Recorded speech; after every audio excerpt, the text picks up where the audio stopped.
Hello दोस्तों, good morning. स्वागत है एक बार फिर से आप सभी का एमजेटी एजुकेशन में। दोस्तों आज है 1 अगस्त। आज की वीडियो में हम लोग बात करेंगे 1 अगस्त 2023 के मोस्ट इंपोर्टेंट करंट अफेयर के क्वेश्चंस के बारे में। वीडियो अगर पसंद आए तो वीडियो को लाइक और शेयर जरूर करना। चैनल पर अगर नया आया हो चैनल को सब्सक्राइब करके बेल आइकन को प्रेस कर लो, जिससे आने वाली वीडियो का नोटिफिकेशन अब तक पहुंचता रहे। चलिए अब हम लोग बात करेंगे कल के क्विकली रिविजन की। कल हम लोगों ने पढ़ा था पीएम मोदी ने अभी हाल ही में 12 भाषाओं में अनुवादित शिक्षा और कौशल विकास पाठ्यक्रम की पुस्तकों का विमोचन किया है।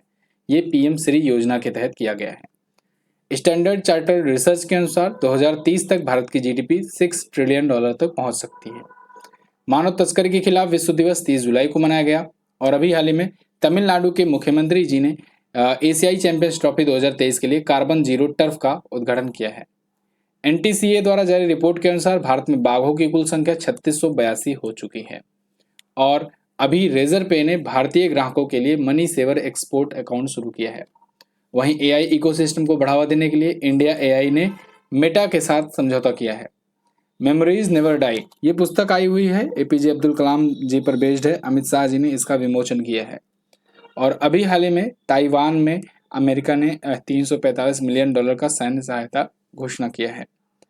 भूटान जो है ये रूबेला मुक्त घोषित हो चुका है। इसने अपने देश में रूबेला का सफल उन्मूलन की घोषणा कर दी है। ये टॉप 10 करंट अफेयर के क्वेश्चंस थे कल की वीडियो से, जिनका आपने किया क्विकली 1 मिनट में रिवीजन। अब हम बात करेंगे आज की करंट अफेयर की, लेकिन उससे पहले इसकी क्विज और पीडीएफ भी आपको प्रोवाइड की जाती है और एमजेटी ऐप पर ही मिलती है। तो आप फ्री में क्विज और फ्री में पीडीएफ प्राप्त कर सकते हो डेली करंट अफेयर का। इसके अलावा हमारे पेड वीडियो कोर्सेज और पेड ई बुक्स भी जाकर के आप चेक कर सकते हो। एमजेटी ऐप पर ये सभी अवेलेबल हैं। व्हाट्सएप करिए यहाँ पर या फिर इसी आइकन पर क्लिक करिए, सीधा व्हाट्सएप पर पहुंचेंगे। चलिए अब आज का पहला क्वेश्चन देखते हैं। किस राज्य ने शासन के मूल्यांकन के लिए सीएम कमांड सेंटर लॉन्च किया? तो दोस्तों अभी उत्तर प्रदेश के मुख्यमंत्री योगी आदित्यनाथ जी ने राज्य में शासन के मूल्यांकन के लिए सीएम कमांड सेंटर लॉन्च किया है। ये कमांड सेंटर लखनऊ में लॉन्च किया गया है। सीएम कमांड सेंटर और सीएम डैशबोर्ड दोनों एक साथ लॉन्च किया गया है। बेसिकली इसमें क्या होगा, इसके तहत जितनी भी योजनाएं हैं वो कहाँ तक चल रही हैं, किस प्रकार से परफॉर्म कर रही हैं, लोगों तक वो पहुंच पा रही हैं कि नहीं पहुंच पा रही हैं, ये सीएम कमांड सेंटर से और सीएम डैशबोर्ड के माध्यम से सीएम जो है ये खुद ही इसको देख पाएंगे। तो इससे क्या होगा, इससे फायदा ये होगा कि जनता तक सरकारी योजनाओं और सेवाओं का लाभ पहुंच सकेगा। जरूरतमंद और योग्य लोगों तक पहुंचने के लिए सुनिश्चित करने के लिए ये लॉन्च किया गया है। तो लखनऊ के लाल बहादुर शास्त्री भवन में इसे बनाया गया है कमांड सेंटर। अगला, महाराष्ट्र सरकार ने किस उद्योगपति को पहला उद्योग रत्न अवार्ड देने की घोषणा की? तो देखो महाराष्ट्र सरकार ने रतन टाटा जी को उद्योग रत्न अवार्ड देने की घोषणा की है। रतन टाटा जी आप जानते हो ये चेयरमैन एमरेटिस हैं, किसके? टाटा सन्स के।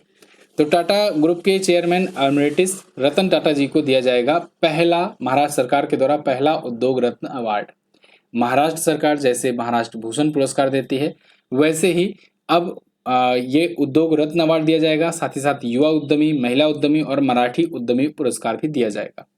ये घोषणा उन्हीं के महाराष्ट्र सरकार के उद्योग मंत्री उदय सामंत ने की है। अच्छा, मैंने जिक्र किया महाराष्ट्र भूषण पुरस्कार की, तो वो इस बार किसको दिया गया था? तो याद रखना ये क्वेश्चन पूछा जा चुका है अभी। अप्पा साहेब धर्माधिकारी को, अप्पा साहेब धर्माधिकारी को दिया गया था इस बार महाराष्ट्र भूषण पुरस्कार। ठीक है ना, ये सामाजिक कार्यकर्ता हैं। एक्चुअली में क्वेश्चन ये पूछा गया था आपसे, मतलब एक एग्जाम में, शायद सीजीएल था या सीएचएसएल था एग्जाम, उसमें पूछा ये गया था कि हाल ही में महाराष्ट्र भूषण पुरस्कार अप्पा साहेब धर्माधिकारी को दिया गया, ये किस क्षेत्र से संबंधित है? तो याद रखना ये सामाजिक कार्यकर्ता हैं, उपदेशक और सुधारक हैं। ठीक है, हाल ही में 30x30 थीम के साथ 31 जुलाई को कौन सा दिवस मनाया गया?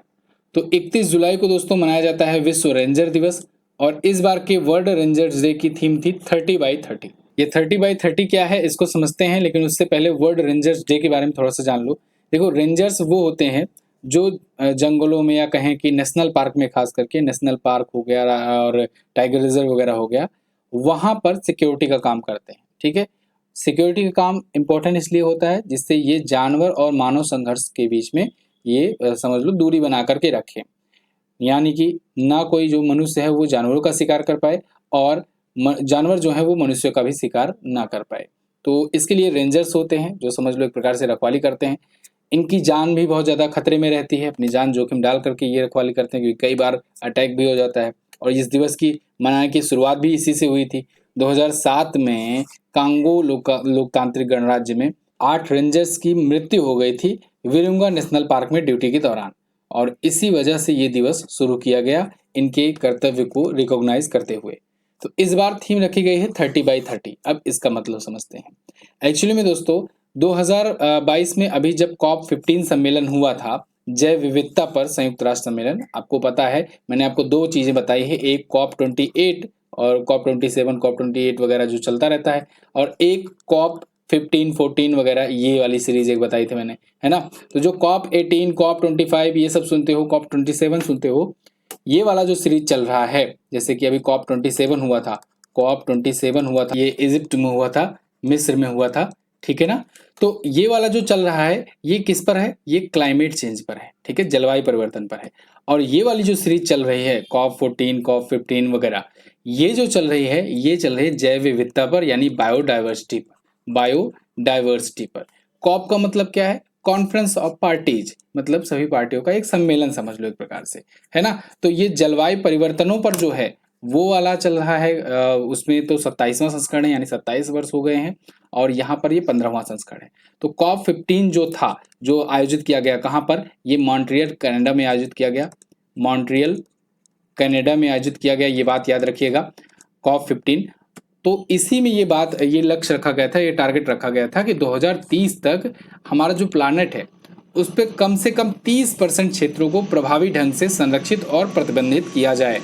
ये क्या बात हुई, इसका मतलब ये हुआ कि कम से कम उतने क्षेत्र जो हैं वो रिजर्व घोषित किए जाएं, किसके लिए, बायोडाइवर्सिटी के लिए, या तो नेशनल पार्क बना दिए जाए, घोषित कर दिए जाए, या फिर उनको घोषित कर दिया जाए टाइगर रिजर्व या हाथी रिजर्व, मतलब जो भी होते हैं। तो कुल मिलाकर के बायोडाइवर्सिटी के लिए 30% क्षेत्र जो है हमारी जमीन का पूरी दुनिया में, पृथ्वी पर, वो रिजर्व रहे, जिससे इकोसिस्टम अपना बना रहे। समझ में आया। तो यही लक्ष्य रखा गया है, और इसी को देखते हुए इस बार रेंजर्स दिवस के लिए 30/30 थीम भी रखी गई है।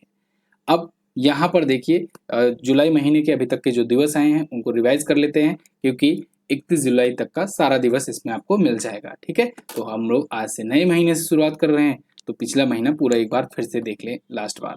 तो 1 जुलाई को देखो 4 महत्वपूर्ण दिवस मनाए गए, कौन कौन से, नेशनल डॉक्टर्स डे, जो कि डॉक्टर विधान चंद्र राय जी की जयंती पर मनाया जाता है। जीएसटी दिवस, 1 जुलाई 2017 को आधी रात को भारत में जीएसटी लागू हुआ था, और 22वां बिल लाया गया था, 101वां संविधान था।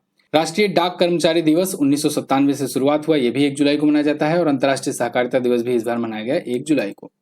3 जुलाई को अंतर्राष्ट्रीय प्लास्टिक बैग मुक्ति दिवस, 6 जुलाई को विश्व जूनोसिस दिवस, 11 जुलाई को विश्व जनसंख्या दिवस मनाया गया, world population day, most important है, याद रखिएगा। 12 जुलाई को अंतर्राष्ट्रीय मलाला दिवस, 12 जुलाई को ही नाबार्ड का स्थापना दिवस, 15 जुलाई को विश्व युवा कौशल दिवस, और 17 जुलाई को विश्व अंतर्राष्ट्रीय न्याय दिवस मनाया गया। 18 जुलाई को नेल्सन मंडेला दिवस, 20 जुलाई को विश्व शतरंज दिवस, 22 को विश्व मस्तिष्क दिवस, और 23 जुलाई को नेशनल ब्रॉडकास्टिंग डे मनाया गया। इसके अलावा 24 जुलाई को इनकम टैक्स डे, 25 जुलाई को विश्व ड्राउनिंग प्रिवेंशन डे, और 26 जुलाई को कारगिल विजय दिवस मनाया गया। 28 जुलाई को विश्व हेपेटाइटिस दिवस, 28 जुलाई को ही विश्व प्रकृति संरक्षण दिवस, 30 जुलाई को मानव तस्करी के खिलाफ विश्व दिवस, और 31 जुलाई को विश्व रेंजर्स डे, ठीक है। तो ये जुलाई मंथ के थे। अच्छा, इसको ये मैं एक साथ कंपाइल करवा करके आपको आज भेज दूंगा, ठीक है, आज शाम तक टेलीग्राम ग्रुप पर भेज दूंगा। तो टेलीग्राम ग्रुप भी ज्वाइन कर लो यार। टेलीग्राम पर जा करके आपको MJT एजुकेशन सर्च करना है, MJT एजुकेशन सर्च करना है, उसको ज्वाइन कर लो। वहाँ पर भी आपको सारी PDF मिल जाएंगी। आपको करना क्या है ना, टेलीग्राम ग्रुप पर जाना है, उसके बाद उसमें जा करके अंदर जब जाओगे प्रोफाइल में, तो डॉक्यूमेंट सेक्शन में जाना है, और एक साथ सभी डॉक्यूमेंट्स जो हैं, जो PDF वगैरह हैं, वो जा करके डाउनलोड कर लेनी है। पुरानी PDF भी आप उस पर डाउनलोड कर सकते हो। अगला देखते हैं, PM मोदी ने देश के शहीदों के सम्मान में स्वतंत्रता दिवस से पहले कौन सा अभियान शुरू किया। ये बहुत ही इंपॉर्टेंट है क्वेश्चन। तो PM मोदी जी ने अभी हाल ही में घोषणा किया है कि स्वतंत्रता दिवस से पहले इस बार हम लोग मेरी माटी मेरा देश कैंपेन शुरू करेंगे। ये कैंपेन चलेगा 9 अगस्त से, 9 अगस्त से 15 अगस्त तक मेरी माटी मेरा देश कैंपेन चलेगा। इस कैंपेन के तहत क्या होगा, इस कैंपेन के तहत भारत के कोने कोने से मिट्टी और पौधे लाए जाएंगे, और इसमें भारतीय सेना के तीनों सेनाओं के जवान इसमें शामिल होंगे, इस कैंपेन का हिस्सा होंगे। देश के सभी जो नागरिक हैं सभी से आह्वान किया गया है कि सभी लोग इस कैंपेन में हिस्सा बने। जैसे आपने देखा पिछली बार हर घर तिरंगा अभियान शुरू किया गया था ना, हर घर तिरंगा। तो पीएम मोदी ने अभी ये भी अनाउंस किया है कि पिछली बार की तरह इस बार भी सभी लोग 15 अगस्त जब आए तो उससे पहले हर घर तिरंगा वाला कैंपेन जो है वो जारी रखें, यानी कि अपने घर में तिरंगा लगाएं और उसको सोशल मीडिया वगैरह पर शेयर करें। तो ये पिछली बार का कैंपेन था। इस बार मेरी माटी मेरा देश कैंपेन शुरू किया गया है। इसके तहत देश में अमृत कलश यात्रा निकाली जाएगी। अमृत कलश यात्रा के तहत देश के कोने कोने से 7,500 गांवों से कलश में मिट्टी और पौधे लाए जाएंगे और ये मिट्टी और पौधे ला करके ये राष्ट्रीय युद्ध स्मारक के पास एक लगाए जाएंगे, जिन्हें एक अमृत वाटिका का नाम दिया जाएगा। मतलब एक पार्क में एक प्रकार से सारे पौधे लगाए जाएंगे और इसको नाम दिया जाएगा अमृत वाटिका। बहुत ये इंपॉर्टेंट क्वेश्चन है, इससे कहीं से भी क्वेश्चन बन सकता है। आप इसको अच्छे से ध्यान से देख लो, पढ़ लो, समझ लो। ठीक है, आगे बढ़ते हैं। आगे आने वाले दिनों में यही सबसे ज्यादा चर्चे में रहने वाला है। भारत में लापता महिलाओं की सूची में कौन सा राज्य शीर्ष पर है? तो अभी हाल ही में दोस्तों नेशनल क्राइम रिकॉर्ड ब्यूरो के द्वारा एक रिपोर्ट जारी की गई, जिसमें बताया गया भारत में लापता महिलाओं और लड़कियों की सूची में टॉप पर है महाराष्ट्र। यानी महाराष्ट्र में सबसे ज्यादा लापता महिलाओं और लड़कियों के मामले आए हैं। यहाँ पर देखिए नेशनल क्राइम रिकॉर्ड ब्यूरो के द्वारा ये रिपोर्ट जारी की गई है। अभी संसद में इसकी चर्चा हुई है। तो इसमें बताया गया है कि टॉप पर तो महाराष्ट्र है। महाराष्ट्र में 2021 में केवल 56,498 लापता महिलाओं की सबसे ज्यादा संख्या रिपोर्ट की गई और दूसरे स्थान पर मध्य प्रदेश रहा, जहां 55,704 लापता महिलाओं की संख्या रिपोर्ट की गई। पश्चिम बंगाल में 50,998। तो ये टॉप 3 स्टेट हैं जहां पर सबसे ज्यादा लापता महिलाओं की संख्या जो है वो रिपोर्ट की गई है। अच्छा, एक चीज ये तो वो संख्याएं हैं जो रिपोर्ट की गई हैं और ऐसे बहुत सारे मामले होंगे जो रिपोर्ट दायर ही नहीं होता। जहां पर फिलहाल देश में 2019 से 2021 के बीच अगर बात करें तो 3 सालों में ही 13,13,000 से ज्यादा लड़कियां और महिलाएं लापता हुई हैं मात्र इन 3 सालों में, जिसमें से 10,61,648 महिलाएं हैं, 2,51,430 लड़कियां हैं। बताओ, ये सुनकर के बहुत दुख हुआ। मतलब ये रिपोर्ट पढ़ के ऐसे कैसे बनेंगे हम लोग विश्व। आगे बढ़ते हैं। महाराष्ट्र के बारे में यहाँ पर जान लो। महाराष्ट्र 2 बार आ चुका है तो इसको देख लेते हैं। मुंबई और नागपुर इसकी कैपिटल है। अच्छा, मुंबई और नागपुर 2 कैपिटल है इसकी। ऐसे ही हिमाचल प्रदेश में धर्मशाला और शिमला है। एक बार तो ऐसे क्वेश्चन में पूछ लिया था रीजनिंग के टाइप में, उसको चाहे रीजनिंग मानो या जीएस मानो, ठीक है। तो उसमें ये पूछा था कि जैसे जो संबंध हिमाचल प्रदेश का धर्मशाला से है वही संबंध महाराष्ट्र का किससे है। तो उसमें ऑप्शन में दे दिया गया था कि पुणे, नासिक, नागपुर, ठीक है, ऐसे, और इटारसी ले लो। तो ऐसे जो अगर जब आए, थाड़े आए, कुछ भी आए, तो समझिएगा उसमें आपको नागपुर लगाना है। जो लोग पुणे लगाए थे उनका गलत हो गया था, है ना। मुंबई नहीं था, मुंबई एक राजधानी है। अगर मुंबई ऑप्शन में नहीं है तो आपको नागपुर लगाना है, ठीक है। चलो, तो एकनाथ शिंदे शिवसेना पार्टी से यहाँ के सीएम हैं और अभी 2 डिप्टी सीएम हो गए हैं यहाँ पर। याद होगा आपको, एक तो देवेंद्र फडणवीस पहले से ही थे सीएम यहाँ के बीजेपी पार्टी से, एक अभी एनसीपी पार्टी से अजीत पवार भी आ गए और उनको भी डिप्टी सीएम बना दिया गया। तो एक सीएम 2 डिप्टी सीएम है। गवर्नर कौन है? रमेश बैस। यहाँ पर झीलों की अगर बात करें तो लोनार झील बहुत इंपॉर्टेंट है। इसी को कहते हैं पिंक लेक। क्या बोलते हैं? पिंक लेक बोलते हैं, क्योंकि इसका कलर जो है वो पिंक हो गया था, गुलाबी हो गया था, ठीक है, शैवाल के कारण। किसके कारण? शैवाल के कारण हुआ था, ये भी पूछा जाता है। इसके अलावा बिहार झील, वेन्ना झील, शिवसागर झील तो है ही, तडोबा नेशनल पार्क, चंदौली, भीमा शंकर, भोर घाट और थाल घाट, ये पूछा जाता है। भोर घाट और थाल घाट। लोक नृत्य में लावड़ी, पोवड़ा, कोवली ये प्रमुख लोक नृत्य हैं।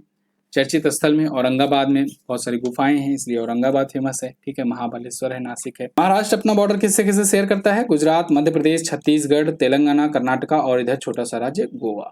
आगे बढ़ते हैं। श्रीलंका एथलेटिक्स राष्ट्रीय चैंपियनशिप 2023 में भारत ने कुल कितने मेडल्स जीते? तो श्रीलंका एथलेटिक्स नेशनल चैंपियनशिप भी हुआ, उसमें भारत की टीम भी गई हुई थी। भारत के दल ने, भारतीय टीम ने टोटल 14 मेडल जीते हुए हैं इस श्रीलंका एथलेटिक नेशनल चैंपियनशिप में। यहाँ पर देखिए कोलंबो में ये आयोजित हुआ और इसमें देखिए भारत में ना 9 गोल्ड आए, 9 गोल्ड आए, 4 सिल्वर आए और 1 ब्रॉन्ज मेडल आए। टोटल 14 मेडल्स आए हुए हैं। ये 101वां संस्करण था श्रीलंका एथलेटिक नेशनल का और भारतीय एथलीट ने 14 मेडल जीते हैं टोटल। हाल ही में अमेजन इंडिया ने किस झील में अपना पहला फ्लोटिंग स्टोर खोलने की घोषणा की? तो अमेजन इंडिया ने दोस्तों अभी डल झील में, डल लेक कहाँ पर है? ये है जम्मू एंड कश्मीर में। तो जम्मू और कश्मीर के डल झील में ये अमेजन इंडिया जो है अपना पहला फ्लोटिंग यानी कि तैरता हुआ स्टोर खोलने की घोषणा किया हुआ है। ये वहां पर फ्लोटिंग ऐसा स्टोर खोलेगा, ठीक है। कुछ इस प्रकार से स्टोर होगा जो तैरता हुआ रहेगा, ठीक है। तो ये डल झील श्रीनगर जम्मू कश्मीर में खोला जाएगा अमेजन इंडिया के द्वारा, और ये अमेजन इंडिया के आई हैव स्पेस नाम के डिलीवरी प्रोग्राम का ही हिस्सा है जो 2015 में शुरू किया गया था। अब एक चीज और, तैरता हुआ एटीएम पहला किसने लगाया है? ये क्वेश्चन बना हुआ है और क्वेश्चन काफी पुराना भी है, 1-2 साल पहले एसबीआई ने स्थापित किया था। स्टेट बैंक ऑफ इंडिया ने भारत का पहला तैरता हुआ एटीएम स्थापित किया था। हाल ही में राष्ट्रीय मूल्यांकन और प्राधिकरण यानी एनएएसी के नए निदेशक कौन बनाए गए? तो एनएएसी के नए निदेशक दोस्तों बनाए गए हैं जी कन्नाबिरन। यहाँ पर देखिए, professor Ganesh Kannabiran appointed as a new NAAC director. NAAC का मतलब क्या? National assessment and accreditation council, इसके ये अध्यक्ष बनाए गए हैं, राष्ट्रीय मूल्यांकन और प्राधिकरण के। ये दोस्तों 2018 से 2023 के बीच में भारतीय सूचना प्रौद्योगिकी संस्थान आंध्र प्रदेश के संस्थापक निदेशक के रूप में भी काम कर चुके हैं। इनको बहुत सारे फेलोशिप अवार्ड भी मिल चुके हैं, तो जिनमें कॉमनवेल्थ फेलोशिप पुरस्कार, full bright fellowship, British council study fellowship, ये सभी शामिल हैं। तो इनको नियुक्त किया गया है इसका निदेशक। अगला, अच्छा, एसएससी जेई का बैच दोस्तों लाइव हो चुका है आज से, तो जो लोग ज्वाइन कर रहे हैं जल्दी जल्दी फटाफट से ज्वाइन कर लें। 1 अगस्त से इसमें यानी आज से इसमें क्लासेस आनी शुरू हो जाएंगे। आज आप डेमो भी देख पाओगे, और जीएस स्पेशल बैच है, इसमें history, science, geography, Indian polity, economic, current affair, ये सारा कुछ है, ठीक है। टारगेट बैच है, तो कम समय में, क्योंकि आपका एग्जाम जो है वो अक्टूबर में है, तो कम समय में बिल्कुल हम लोग तेजी के साथ इसको कवर करेंगे। एसएससी जेई 2023 को टारगेट करने वाले जितने भी स्टूडेंट हैं वो इस वैकेंसी को मत छोड़ना, वरना बहुत पछताओगे। मतलब आप समझ लो, आप जो एग्जाम देने जा रहे हो ना, जैसे खास करके जो डिप्लोमा लेवल के हैं, उनके लिए इस लेवल की वैकेंसी और कोई नहीं है। समझ लो, इसका जितना तवज्जो है, इसकी जितना महत्व है, उसके लेवल की कोई और वैकेंसी नहीं है। इसको अगर आप क्रैक कर लिए तो समझिए आप सीजीएल के टॉप जो पोस्ट है उसके लेवल का जो है वो फैसिलिटी प्राप्त कर पा रहे हो, ठीक है। तो मैं आप सबसे यही कहूंगा कि ये वैकेंसी छोड़ना मत, ठीक है। सब कुछ छोड़ दो, इस पर लग जाओ अच्छे तरीके से। आगे देखते हैं, किस राज्य में भारत का पहला मत्स्य पालन अटल इंक्यूबेशन सेंटर स्थापित किया जाएगा? तो दोस्तों केरल में भारत का पहला मत्स्य पालन अटल इंक्यूबेशन सेंटर स्थापित किया जाएगा। केरल सरकार ने अभी इसकी घोषणा की है। यहाँ पर देखो, द हिंदू का आर्टिकल है आपके सामने, India's first fisheries Atal incubation centre come up at KUFOS. KUFOS क्या है? कुफोस का मतलब देखिए, कुफोस का मतलब है Kerala university of fisheries and ocean studies. तो वहीं पर भारत का पहला अटल इंक्यूबेशन सेंटर स्थापित किया जाएगा मत्स्य पालन में, ठीक है। तो नीति आयोग इसके लिए फंड भी कर रहा है। नीति आयोग ने 10 करोड़ रुपए का अनुदान या कहें सब्सिडी देने का भी घोषणा किया हुआ है। तो ये अटल इंक्यूबेशन सेंटर का ही हिस्सा है, और इसी के तहत जिसका उद्देश्य ये है कि विभिन्न उद्योगों में इनोवेशन और जो उद्यमिता है यानी कि कहें एंटरप्रेन्योरशिप है, उसके कल्चर को बढ़ावा दिया जाए। तो केरल में बना है, केरल भी देख लो। केरल यहाँ पर है दक्षिण में, तिरुवनंतपुरम यहाँ की राजधानी है। यहाँ के CM Pinarayi Vijayan, CM CPIM party से, गवर्नर आरिफ मोहम्मद खान है। यहाँ पर झील की बात करें तो वेबनाड झील है। इडुक्की वन्यजीव अभ्यारण्य है, साइलेंट वैली नेशनल पार्क, ये बहुत पूछा जाता है। पेरियार वन्यजीव अभ्यारण्य है। इसके अलावा पालघाट दर्रा भी यहीं पर है, ठीक है। कथकली, मोहिनी अट्टम, काली अट्टम, ये प्रमुख शास्त्रीय नृत्य हैं यहाँ के। अगला, हाल ही में छठा एटीपी टूर खिताब अटलांटा ओपन किसने जीता? इसको जीत लिया है टेलर फ्रिट्ज ने। यहाँ पर देखिए, हिंदुस्तान टाइम्स का आर्टिकल है, Taylor Fritz win the Atlanta Open for his 6th career ATP title. इनके कैरियर का ये छठा टाइटल है। तो इन्होंने ऑस्ट्रेलिया के अलेक्जेंडर वुविक को हरा करके ये अपना छठा खिताब जीता है, छठा एटीपी टूर खिताब जीता हुआ है, ठीक है। ये अमेरिकी पेशेवर टेनिस खिलाड़ी हैं। अच्छा, एसोसिएशन ऑफ टेनिस प्रोफेशनल द्वारा इनकी करियर की सर्वश्रेष्ठ रैंकिंग भी इस टाइम पर पहुंची हुई है। ये विश्व के 5वें सबसे बेस्ट खिलाड़ी हैं आज के टाइम पर। अब यहाँ पर बात हो रही है टेनिस की, तो टेनिस को फटाफट से क्विकली रिवाइज कर लो। जैसे इस बार का 3 अभी तक हो चुका है ग्रैंड स्लैम, 4 ग्रैंड स्लैम होते हैं। सबसे पहले होता है ऑस्ट्रेलियन ओपन, फिर होता है फ्रेंच ओपन, फिर होता है विंबलडन ओपन, उसके बाद चौथा होता है यूएस ओपन। तो शुरुआत का 2 जो है ऑस्ट्रेलियन ओपन और फ्रेंच ओपन, इसको तो जीत लिया नोवाक जोकोविच ने। तीसरे वाले में फाइनल जाकर के बेचारे हार गए। तीसरा वाला कार्लोस अल्कराज जीत गए विंबलडन ओपन। ठीक है, आगे बढ़ते हैं, चौथा भी हुआ नहीं है। अब कुछ 1 अगस्त के कुछ अन्य प्रश्नों को भी देख लेते हैं। जैसे क्रोएशिया ओपन के फाइनल का खिताब किसने जीता, तो इसको एलेक्सी पोपरिन ने जीता है, क्रोएशिया ओपन, ये भी टेनिस से संबंधित है। एनईपी की न्यू एजुकेशन पॉलिसी की तीसरी वर्षगांठ पर किस केंद्रीय मंत्री ने उल्लास मोबाइल ऐप शुरू किया, तो इसको शुरू किया है केंद्रीय मंत्री धर्मेंद्र प्रधान जी ने, उल्लास मोबाइल ऐप। ठीक है, उल्लास का फुल फॉर्म होता है understanding life long learning for all in society. फिर से बोल दे रहा हूँ, नोट डाउन करना चाहो नोट डाउन कर लो, understanding life long learning for all in society. ये मोबाइल ऐप लॉन्च किया गया है, ये न्यू एजुकेशन पॉलिसी की तीसरी वर्षगांठ पर लॉन्च किया गया है। न्यू एजुकेशन पॉलिसी जो है कब लॉन्च हुई थी, 2020 में 34 सालों के बाद तीसरी थर्ड एजुकेशन पॉलिसी लॉन्च की गई थी, ये याद रखिएगा। धर्मेंद्र प्रधान जी जो हैं, और पहला राज्य वैसे कर्नाटक बना है न्यू एजुकेशन पॉलिसी लॉन्च करने वाला, दूसरा राज्य मध्य प्रदेश है। क्लियर, तो ये थे आज के दिन के करंट अफेयर के क्वेश्चंस। आई होप आपको वीडियो पसंद आई होगी। कम समय में बेहतरीन कंटेंट पाने के लिए आप इस चैनल को सब्सक्राइब कर सकते हैं। टेलीग्राम वगैरह पर वन लाइनर भी भेज देते हैं, आप टेलीग्राम से वन लाइनर क्विकली रिवीजन कर सकते हैं। हमारी ई बुक वगैरह लेना चाहते हैं तो आप इसे MZT ऐप पर जाकर के ले सकते हैं, चैप्टर वाइज डिटेल एक्सप्लेनेशन के साथ ये अवेलेबल है MZT ऐप पर। लास्ट डे के क्वेश्चंस की बात करेंगे। उत्तर प्रदेश में बाघों की संख्या पूछी गई थी तो 205 है, और 13वां संशोधन, श्रीलंका के संविधान का 13वां संशोधन भारत श्रीलंका समझौता 1987 से संबंधित है। आज आपको क्या बताना है, PM श्री योजना की शुरुआत कब हुई। दूसरा, वर्तमान समय में भारत का कौन सा सर्वाधिक बाघों वाला राज्य है। तो दोनों ही क्वेश्चन के बारे में जो भी पता हो डिटेल में जरूर आंसर करना, और मैं मिलूंगा आपसे अगले दिन की वीडियो में। तब तक के लिए नमस्कार, जय हिंद, वंदे मातरम।